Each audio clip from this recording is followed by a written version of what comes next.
What's going on, everybody? It's the Bull Show, aka Aidan, and welcome back to another video. Ladies and gentlemen, today we just got a whole bunch of topics for the Chicago Bulls today, heading into their game against the Atlanta Hawks in a couple of hours. It feels good to see the Chicago Bulls getting back in action, and again, a bunch of things have come out today. Some injury updates, of course, the Tristan Thompson press conference that he had pretty much. All of the things we're going to be talking about mainly in this video. But before we get started, please like and subscribe to the Bull Show. Turn notifications on and let me know in the comments below your thoughts about the current Chicago Bulls team. Of course, are you excited to be versing the Atlanta Hawks in a couple of hours, and your overall thoughts and opinions heading into a tough stretch of March and April heading into the playoffs? We've got a few things to talk about.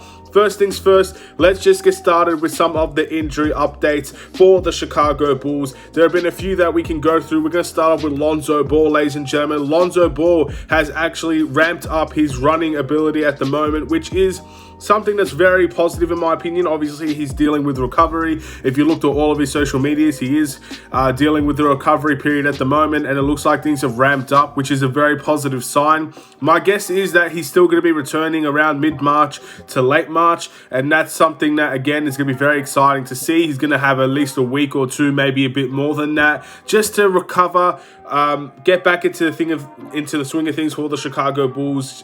As the starting point guard, again, it's very vital that he's up to speed and he can play at the highest level he possibly can heading into the playoff stretch. So, good things to hear about Lonzo Ball. Very, very positive, and we'll just see what will happen down the line with him. I think out of everybody, he might actually come back the latest, but again, I could be wrong. Derek Jones Jr. was someone that I said would come back way towards the end of the season, and all of a sudden, he's appearing now. So, things could definitely switch and turn into different directions.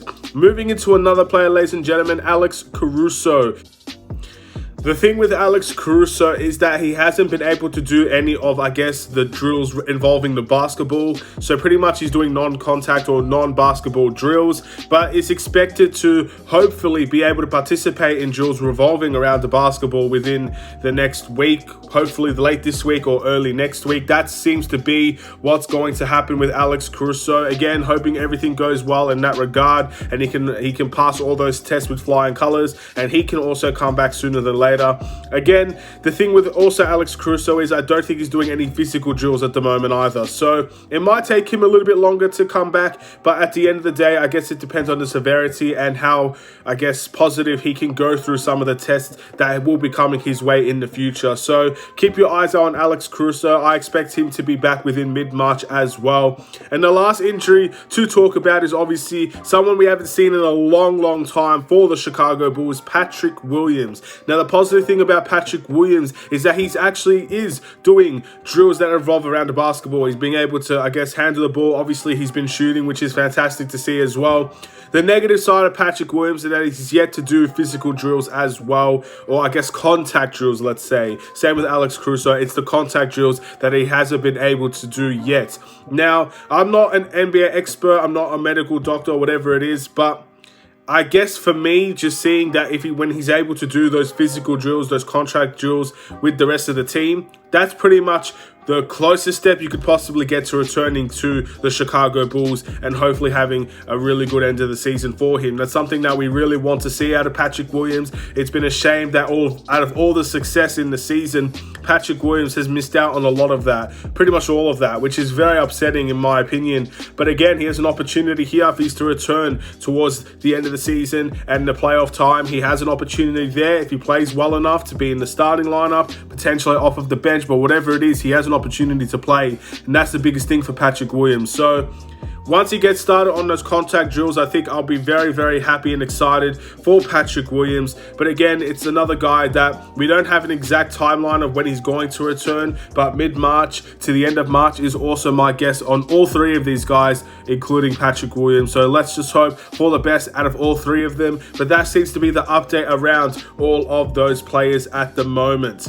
Moving into Tristan Thompson's press conference, ladies and gentlemen. Now, there are a couple of things you could take away from this. First things first, he seems to be in very good spirits heading to the Chicago Bulls. And I can't really say I blame him at the end of the day, knowing the situation of the teams that he's been in this season. Again, Sacramento, maybe at this point in time, has the potential to make the play-in. But Tristan Thompson wasn't necessarily playing a lot for Sacramento. And also, they were in a situation where they weren't really involved in the play-in at all. So, again, a really tough situation for a guy that wants to win and is focused on winning. Then going to the Indiana Pacers, obviously they are struggling as well. They did trade Sabonis for a younger piece in Tyrese Halliburton. I'm not sure if that's going to end up taking them into the play-in or not. My guess is they'll slowly start to fall away, but at the end of the day, we just never know. At this point in time, Caris LeVert is also a huge loss for them.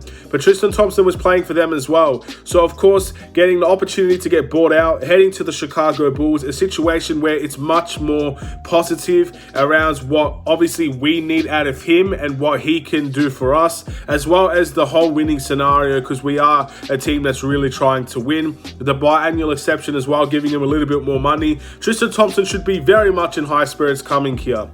Another thing that we should be discussing is that he'll be wearing the number 3 jersey for the Chicago Bulls. The number 3 jersey, again, for me, it holds significance. I know for many of you guys it doesn't, because Dwayne Wade wore the number 3 jersey, and Dwayne Wade's my favorite player pretty much of all time. So I find that jersey very valuable, and of course, going into Tristan Thompson, him wearing the number 3 jersey, all I could do is hope that he can wear it with great pride and he can bring what he brings to the Chicago Bulls. And I think he could become a fan favorite the way that he's come into this team. First of all, his press conference, he seems in high energy, good spirits, and it looks like he's ready to play.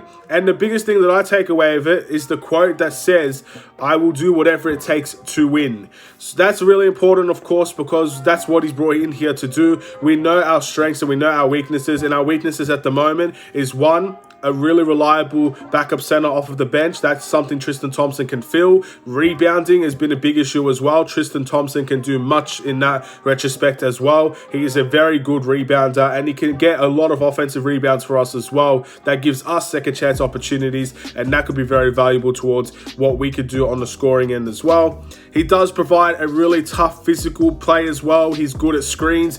These are all really positive things that Tristan Thompson can bring to the team. He might not be an absolute weapon of an offensive player every single night. I don't expect him to drop 20 and 10 every night. Not like what I expect for Vucevic at least. But hard-nosed, really physical player, good team player, will help the team in so many other ways. Screens, offensive rebounds, as we were talking about. These are really positive things that Tristan Thompson will bring to the table. And if he says he's going to do whatever it takes to win, then those are the things that are going to make us win those games, ladies and gentlemen. So I'm really excited to see Tristan Thompson in a Chicago Bulls jersey, wearing the number 3, and of course doing whatever it takes to win. That's all I'm really going to talk about today, ladies and gentlemen. That's the injury update, and in my opinion, the biggest takeaways out of Tristan Thompson coming to the Chicago Bulls, and I guess his press conference that he was, or his interview space that he was doing. He and Billy Donovan had a good few laughs before he obviously started answering questions as well. So again, high spirits. It seems to be he's in a good mood, and let's just see if that can reign true towards the end of the season and the playoffs, and we can have the best possible chance of winning these games. Have a wonderful and safe day, Bulls Nation. Get ready for that game against Atlanta. I sorely miss the Chicago Bulls, and this game is going to be a good one. Let's wait and see. Take care.